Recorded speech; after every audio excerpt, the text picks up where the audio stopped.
the mouthpiece of the Big 12, just took to Twitter to call out Greg Sankey and the SEC for bullying. Will that work? This is the Locked On Big 12, Locked On Texas Tech crossover.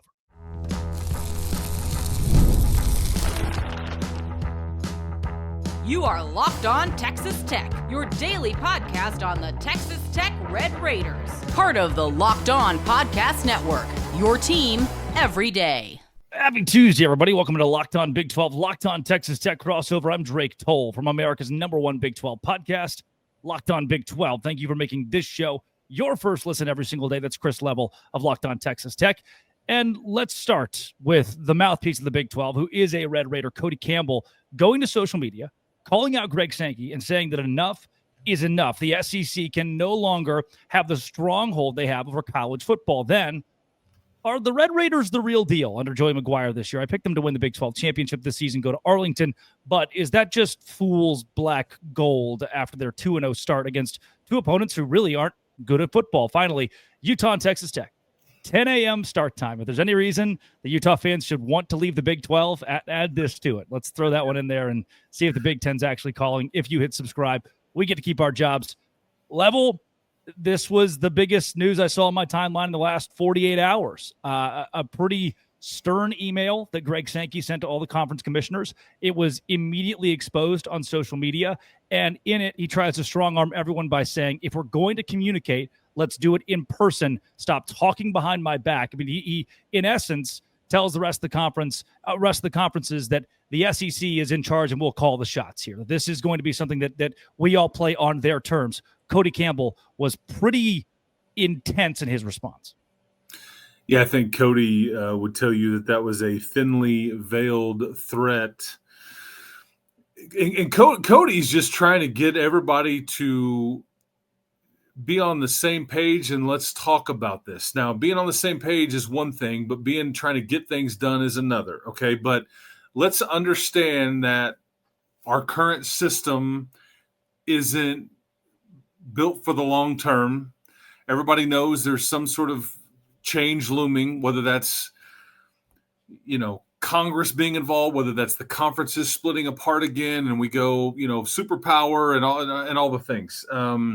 Because I think that's what Cody is fighting for is, yes, he's fighting for Texas Tech. Yes, he's fighting for the Big 12, but he's basically fighting for everybody that's not in the SEC or the Big 10 because his biggest fear is that they separate and then everybody suffers. The fan, all these other schools and athletes and all the things. And I think that's where he's coming from. And this is somebody that's got a direct, very close relationship with Donald Trump. I think that – do you remember back in the summertime when there was conversations about Cody and Nick Saban and various people being on this committee, this college sports commission and committee, Correct. Okay, by Donald Trump. Then as some time went by that it was clear, like Saban's like, I don't know if we need this. I'm not going to do it. And then Cody is now kind of the sole head of the committee and all these things. There's some other parts involved too. But my point in bringing this up is there was a golf round at one of Donald Trump's private courses that took place on a Sunday back in the summer, and it involved Greg Sankey. I believe it involved the athletic director at Notre Dame and all that. This is Cody's urging. This is trying to get all these people to understand, to listen to the president and all the things. So whether you're in politics and political guy or not, it doesn't matter. But he spent his own money with these commercials and he's trying to fight for the little guy and really fight for the fan as much as anything here. Is this so he effectively claps into what Greg Sankey is saying in the subtext? There are congressmen involved with this. You mentioned the president who is involved indirectly with what Cody said on Twitter, but he mentions all he can say is wow in response to Greg Sankey and that their voices are not being heard of those in college sports, especially commissioners, the G6 commissioners, women's sports, Olympic sports, smaller schools, all being put down by Sankey and the SEC and his bullying tactics. This is something that I feel like Brett Yormark cannot say. right, is now, are we looking at Cody Campbell as the mouthpiece of the Big 12, if not the mouthpiece of the future of success in college football? It doesn't mean that everybody will listen to you, but there are certain things that you can say when you have 2 commas in your bank account versus 3. Yeah. And I will tell you, Cody is on various committees and very close with Brett Yormark. Okay, so Cody understands what's going on at the highest levels here. I've often said, when you've asked me about him, because Cody's been a friend of mine since 2003 or 4 when he played here. We never really lost touch with each other, and I see his dad at Tech practice all the time, and all the things. But I've often said that is a benefit to not only Texas Tech but the Big 12, that Cody is very well aware of the landscape. And I think, but by him being so outspoken about the landscape here, ought to give you pause if you are not in the Big 10 and the SEC, because I think he sees trouble looming. Yeah. And I think they're trying to get it fixed. Now, whether the government can fix it, whether he can fix it, but this is somebody that's very passionate about this, and he's spending his own dollars. I mean, he's definitely spending his own money and trying to rally support to try to get some resolution and get more guardrails here, not just house settlement type stuff. Yeah. I want to focus in a little bit more heavily on Texas Tech themselves on the football field this year, but needed to begin this thing with Cody Campbell just going kind of scorched earth on social media saying, look, there are things Brett Yormark cannot say, because you have to, it's PR. You've got to hold yourself to a different standard than what Cody Campbell can do. And his focus is the same as Brett Yormark, very likely, in saving the Big 12 Olympic sports and college football. But Yormark is stuck being a mouthpiece of an entire conference. Cody Campbell can speak for the conference freely, and is doing so here by calling out Greg Sankey, and I'm sure representing the little man in Washington, D.C. Coming up, Texas Tech, fool's gold or the real deal. I think BYU's in there, Iowa State, or we saw TCU look really good in Utah. Is elite. Can Texas Tech dethrone any of those? This is a Locked On Big 12, Locked On Texas Tech crossover. Hey, today's show is brought to you by 5 Hour Energy. Look, 5 Hour Energy is exactly where I go. As somebody who works for the Savannah Bananas, as well as hosts the Locked On Big 12 podcast, I'm on the run all the time, and it's time to fuel up with 5 Hour Energy transfusions. Grape, ginger, lime, your favorite drink, non-alcoholic boost. Great memories with friends, a hole-in-one for the energy of your game. Whether you're out on the course or need a little extra push to power through your day watching college football, the best thing you can do is utilize the transfusion 5 Hour Energies. I have personally, during college football season, I've had 2 of these each of the Saturdays now, because they are long Saturdays in the Big 12, and watching college football, golfing, all of that stuff. It's good and fun with good people and good flavors. Grape, ginger, lime flavor. 5 Hour Energy Transfusion gives you the best parts of your clubhouse. Now you can amp up the fun. Tee up with 5hewin.com for full rules and entry right now, as you can amp up the fun, buy, snap, enter for a chance to win a dream golf trip or 2 with any golf tournament in the USA. No purchase necessary, excludes the Masters tournament, ends October 31st of 2025. Today's show is also brought to you by FanDuel. I went to FanDuel this weekend and made a whole lot of money. The way that I did it was by betting on the teams in the Big 12 that I thought would cover the spread. BYU was one of those. NFL season is here. College football is here. FanDuel is making sure you're ready for kickoff with a can't-miss offer. Right now, new customers can bet $5. And if your bet wins, you get $300 in bonus bets to use across the app. I love using FanDuel because immediately I get paid. From the app, I just download the app, boop, doop, bet on something. If it hits, I get paid. Makes every game more exciting, whether you're watching your team or just keeping an eye on your fantasy lineup. So if you're ready to join and to play, download the FanDuel app today by visiting FanDuel.com to get started. FanDuel.com to place your first $5 bet and get that $300 in bonus bets when it hits with FanDuel. Chris Level of Locked On Texas Tech. Are the Red Raiders the real deal? Well, here's what and I'm going to ask you that question and then just not let you answer it yet. I said on the Matt Mosley show recently, what I've learned about Texas Tech is they don't suck. I have not learned how they will play against Utah. I've not learned how they would play against anybody in the Big 12, but I've learned their floor isn't 2-10. The floor isn't 4-8. The floor is not just a bowl team, but I think a contender. At the same time, it's hard to tell the ceiling when they really have played no one, but they are still my Big 12 champions, and I think they have the inklings against bad opponents of what could be a Big 12 championship team.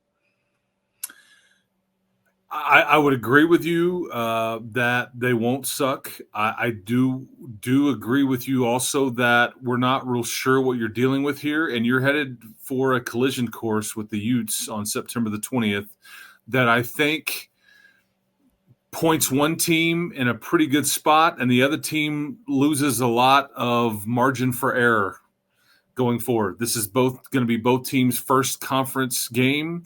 They'll have their full conference schedule ahead of them after that, but whoever loses in Salt Lake City that day may only be able to lose one more game. You may have to finish 7-1 to have a realistic shot to get to Arlington. That's just where we're at.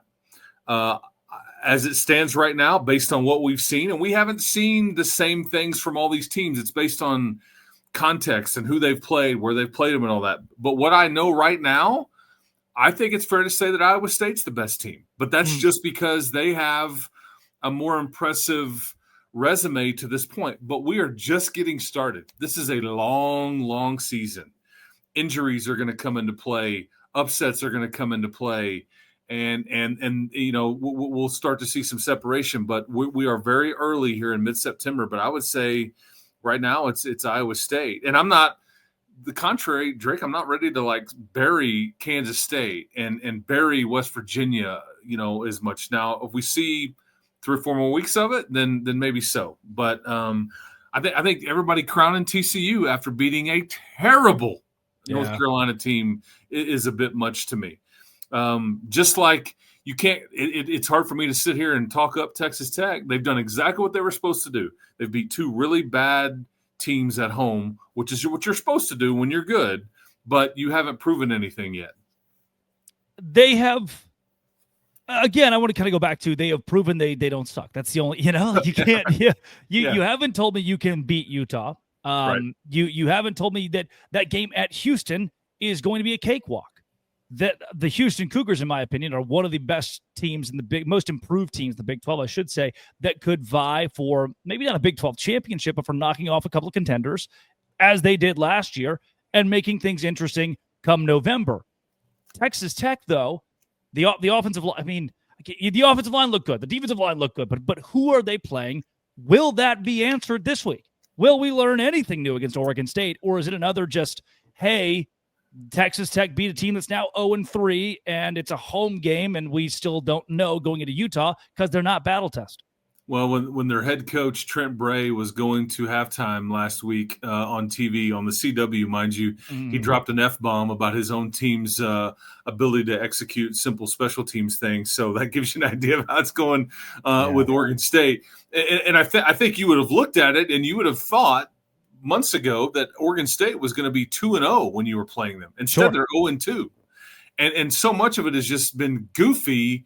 Special teams, the deep snapper was out, and all these things. They've got athletes, but I don't, you know, in Utah went and hammered UCLA. I think UCLA is very bad as well. But because they're in a Power 4 league, and because UCLA did this in Los Angeles, you get a lot of credit for it.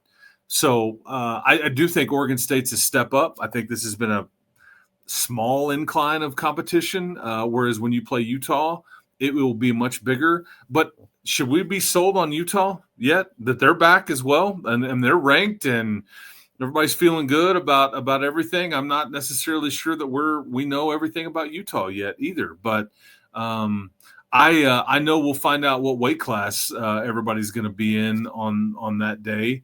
And I think that is, as we look at that matchup, that's one of the best offensive lines on paper, according to the NFL folks in the sport and in the Big 12. But I also think that Texas Tech will bring in a heavyweight defensive line. And I think that you'll see so many scouts focused on that matchup. And that's wildly fascinating to me. But Do we know if Utah's defense, after they lost so much in the portal, is legit? Question mark. Do they have enough receivers? What happens if Utah gets behind? Do they have enough firepower to catch up? These are all, I think, very good questions as it relates to the Utes. But Texas Tech has plenty of questions as well. But hopefully we'll start to get some answers here fairly soon. But I don't know if you're going to get many true answers after the Oregon State game unless it's bad news. Like if you beat them 50-0, I still would say, how much do you really, really know? And if it's 24-21, you may go, okay, maybe not so good. I don't know what to tell you. I do think that we've learned we've learned that Utah can beat a Power 4 opponent out of the Big Ten. Yes. But we also learned they beat the FCS equivalent of what the Big Ten has, right? There's just there's not a way, in the same way that TCU beat North Carolina, to look at this game and say you went on the road and beat a mid-tier, upper-tier SEC team, or you went on the road and beat a college football playoff contender. Utah went on the road and beat what we know to be a bad UCLA team. Now, that does not mean Utah is bad or they should be docked for that, or that Utah cannot be elite this year. They should still be given all of their flowers because, as we know, we've watched schools like Arizona State, who's a contender in the Big 12, walk into an atmosphere against a 2-10 team and lose in a game that they were projected to win, lose in a game they probably should have won. So Utah took care of business and can't be slighted. Do you think Texas Tech is at a disadvantage? Because, and again, I want to reemphasize, Utah hasn't played anyone. They haven't. But is Texas Tech at a disadvantage? Because, again, they really, really haven't played anyone. Yeah, I mean, I think whatever result you get on the 20th, you can probably point to whatever opinion you had on this day and say, see, I was right. Because I think if your glass is half full, let's just play it this way. You say you have all these new parts, you have new coordinators, you have new schemes, you need timing, you need chemistry. Would it have been great for you to get dropped in the deep end of the pool right out of the gate and when you're not fully ready yet? Or was this best that you're kind of easing into this and the competition steadily increases? I don't know. If you lose this game in Salt Lake City, everybody's probably going to go, see, you should have tested yourself. You had problems. You didn't know you had problems. You could have addressed them. I mean, we could probably play that game, but I've really looked at, I think people have glossed over that you have two new coordinators here. Mm-hmm. There are two new schemes.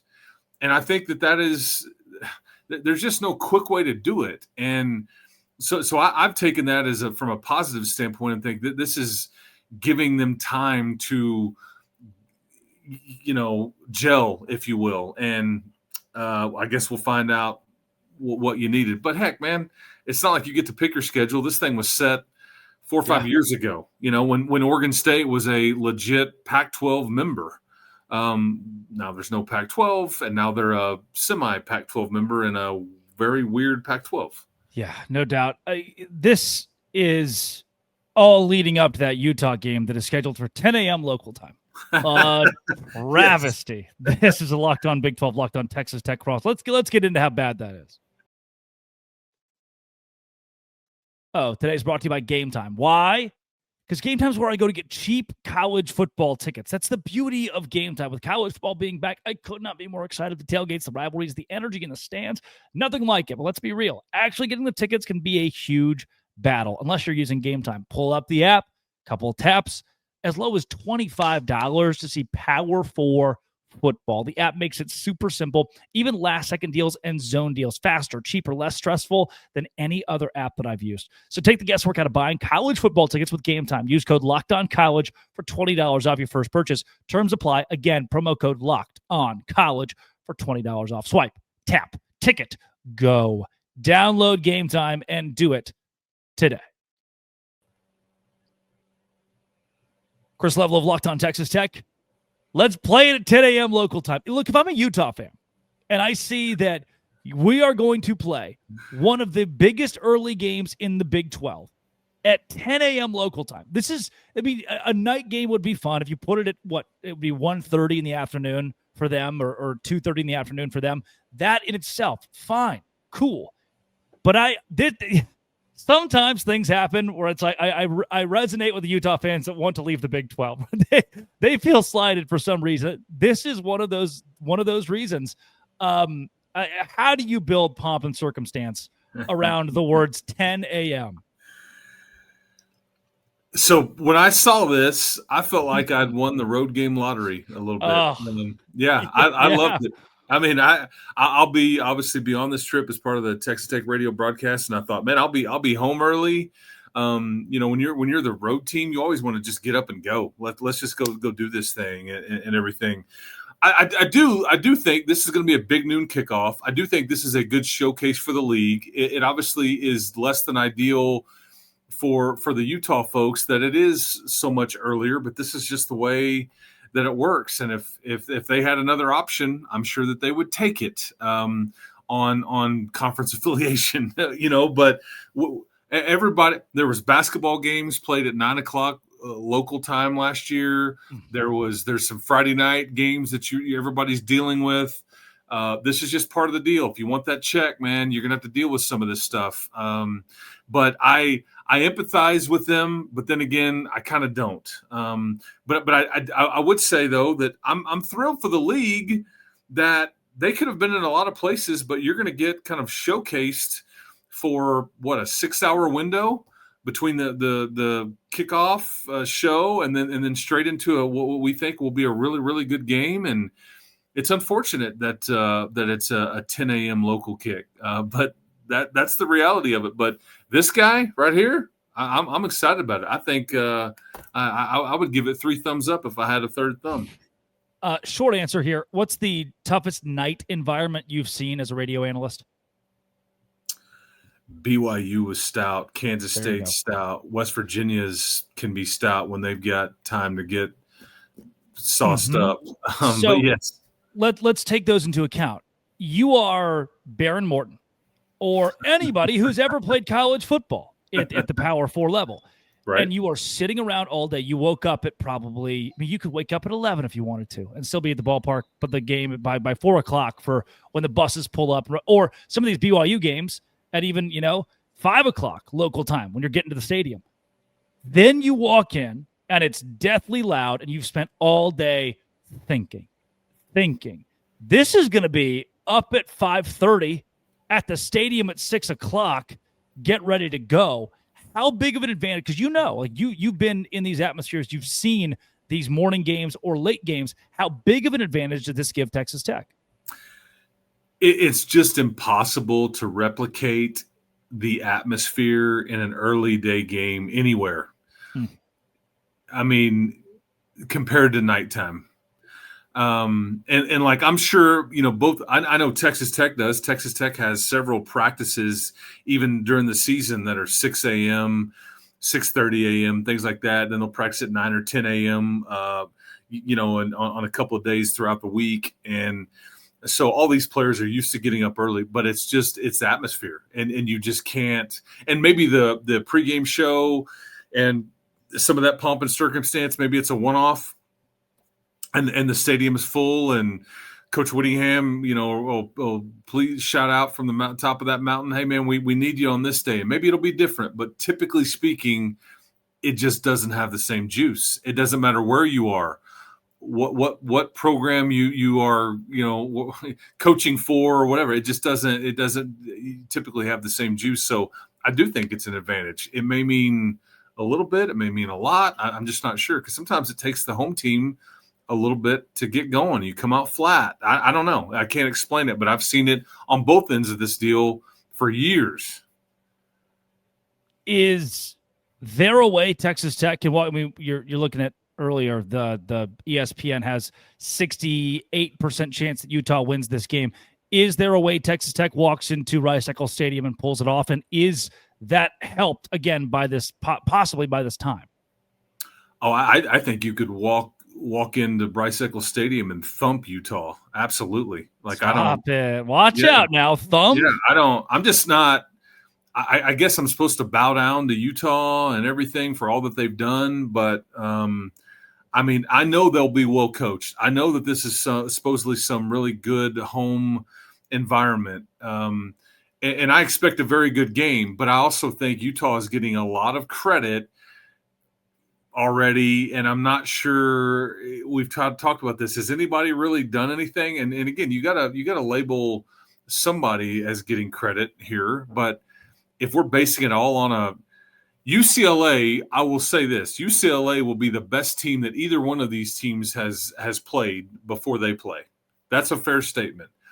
But if we're judging, it's not a very big statement, Chris. Exactly. and we're going to say based off of that 70% chance or whatever it was, it gives Utah the chance to win this. I mean, I don't know how some of these metrics are put together, but again, we'll all find out on the 20th, I guess. But I just I can't necessarily, because I think the same questions for that you're asking me about the Red Raiders should be being asked to the Utes, and we just don't know. We can sit here and talk about all these names and the quarterback that you added and this and that, but I just don't ultimately think we don't know, because neither team has been hit in the mouth yet. Neither team. What does each team do when that happens? I think right now it's a shoulder shrug. Like I'm not real sure. Yeah, at the very least. So have you seen a game in Salt Lake yet? No, I mean, Texas Tech played basketball there, and our basketball team stayed half a mile away from the Bryce Eccles and all that. Now, I did stay in Salt Lake and then played at Utah, but no, I've not. I will tell you, Drake, that after seeing some of these stadiums up close, I was expecting more infrastructure. Oh my gosh, terrible infrastructure. Yes, and I would say the settings for both of these stadiums in Utah are unbelievably, I mean, just incredible. But like, I'm talking about premium seating and press box and like brick and mortar around the stadium, that to where it's like, man, and it's just I don't know. I was left kind of going, okay. I mean, yeah, not to make it a stadium pissing match here. No, yeah, and I'm not trying to do that. I just so BYU, yes, I didn't. BYU has one of the more frustrating press box setups because the windows don't lift, so you can't get the full effect. Right. So I'll give you that. Rice Eccles, I've been for an afternoon game. I've been for a night game, and two very different things. Those are two very different opponents, by the way. But I went for the Holy War last year. It's deadly. Like seeing BYU kind of reminds me of a louder, which is weird because Gary Patterson will tell you that Oklahoma is the loudest stadium that he's played in. But I mean, my first trip to Gaylord Family, I was unimpressed. Again, infrastructure-wise, it's like this place is just a brick nothing. It's just a bunch of concrete and needs a revamp. And then that there's obviously LaVell Edwards just gets as loud as possible. There is something about Rice Eccles. There's something about it at night that's different that cannot be replicated. And I think that Texas Tech ultimately does have the advantage here in a game where two teams are squaring up. It will feel more like a neutral site game than it would at night, given Utah fans know how to pregame. They're great at the tailgate thing. Very hard to tailgate when you're starting at 6 a.m. That's not a knock on Utah fans. It's a knock on Fox and you having to play at 10 a.m. local time. Chris Level, where can more folks find your work before that big matchup that's now 2 weeks away? Well, yeah, Locked On Texas Tech, Casey Cowan and I, Monday through Friday, and obviously our man Drake. Sometimes we join on a Thursday afternoon with the squad show activity. Everybody's schedules are crazy. Both of our schedules are crazy, so we try to do the best we can this time of year. But yeah, appreciate you chopping it up with me. And I'm embarrassed to tell the Ute fans that I kept, for whatever stupid reason, I was putting a B on the front of Rice Eccles. I was like wanting to call it Bryce Eccles. So yeah, oops, because I drove by it six times at least when we were up there for basketball. So and the seriously beautiful campus. So glad that everybody's that they're a part of this league. I don't know if they're happy with it or not, but I don't feel sorry for you for an early kick. Sorry. Heck yeah. Check your boxes there, Chris. Way to appease the opposing fan base before they throw things at you on the sideline. Yeah, I got you. Cheerleader last season. This has been, and always will be, Locked On. Thanks for making it your first listen every single day. It's a crossover with Texas Tech and Dos Grande.